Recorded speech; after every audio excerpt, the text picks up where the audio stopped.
Black Box Productions. My mama just be trying to stay in my lane, but like, check dude out though. Dude say, just got a phone call from Cali, from one of the K's. Said a race war popped off way out in LA. I said, damn, it's going down. They looting the hills. The next words out his mouth just gave me the chills. Said the Mexicans and the blacks was the ones beefing. Couldn't relate from New York, being Puerto Rican.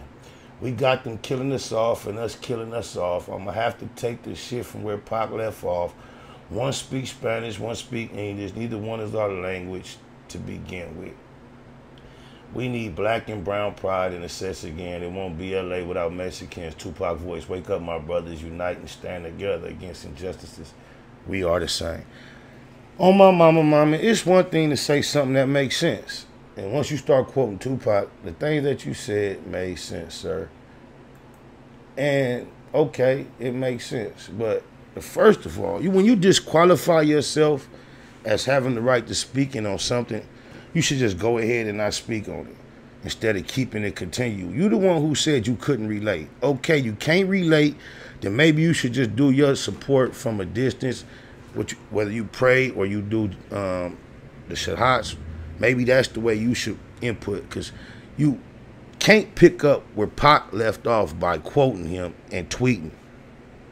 Pac was boots on the ground, live and die. The song you quoting, that's to live and die in LA. Cause I was out here.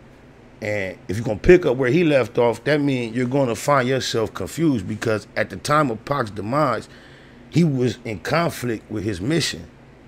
For somebody who was saying what you just said, Pac died because he initiated some incidents where him being or with the Pyrus, he initiated a physical incident with some Crips just based on their rivals.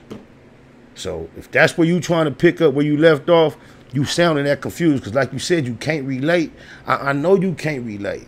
While you sending these tweets thinking you making some type of statement that matters, there are very prominent, historical, legendary gangs out here that have been involved in very extensive, deep beefs and wars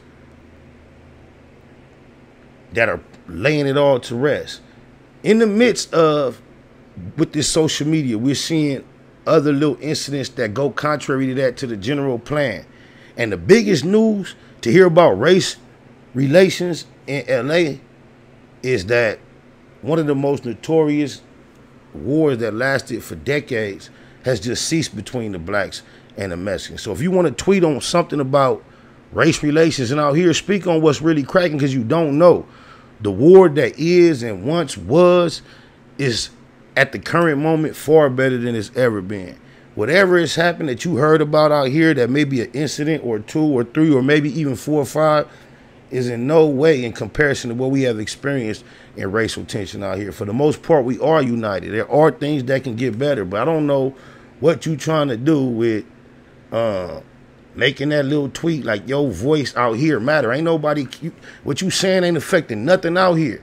If you gonna pick up where Pac left off, book you a flight, get out here in this 310 area code, put your chucks on the turf. We ain't hearing that. Like, you got what I look like trying to tell y'all that you hear. Just think about it. Every time they ask anybody from LA what they think about the New York gang situation, look how political we speak on it. Now, you can imagine the conversation through the years and the generations has not been as cool and smooth with everybody from LA about the out-of-town gang situation. Niggas just is trying to embrace and love and accept. But you can imagine, if those that really know, y'all got to know, it was times like when even Kurtisha had lyrics clowning New York niggas for trying to gangbang. Jigga spoke on it too. It was like New York, how the whole world, and I mean, I know people always get so technical. I know Chicago has a whole nother aura, but I mean, that blue and red thing that broke out around the world, we know where that started at. And for everybody that eventually embraced it around all the 50 states in the world, New York was the almost very last region. They were the most resistant against it. Remember how Tim Dog just came out of nowhere? Hey, they used to clown us. It was more the 5%, even on their gangsterism. It was about knowledge and righteousness. And even right now with their whole gang situation, when you go there, even my homies in New York, they got a way more positive approach to what they trying to do with the little homies and all that. And it's not to be knocked. But we never speak on it in a negative fashion or try to involve ourselves in it vocally to the point like I can speak on what should or should not happen. On my mama. I see what you trying to call yourself doing true life, but ain't nobody needing to hear that. What you said was no effect at all. It was useless. You started off saying you can't relate. Then don't relate. Then just, just observe. You already can't relate, and it's obvious the way you tried to. And then he had like some certain cats that's on prominent levels, I would imagine, I would say that word in hip-hop or whatever, in the comments like saluting and emojis. I'm like, man, don't nobody want to hear that out here. Come out. If you're going to pick up where Pac left off, come out here to the streets and get to holler at that. Pac was like pushing whatever he pushing, was speaking on right out here in these calles, in the calle, East de la Costa. Slide through, my knot. You ain't moving nothing. Tweeting about it. Oh, my mama.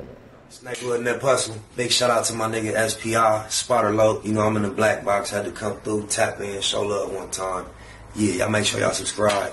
Stay tuned. All that.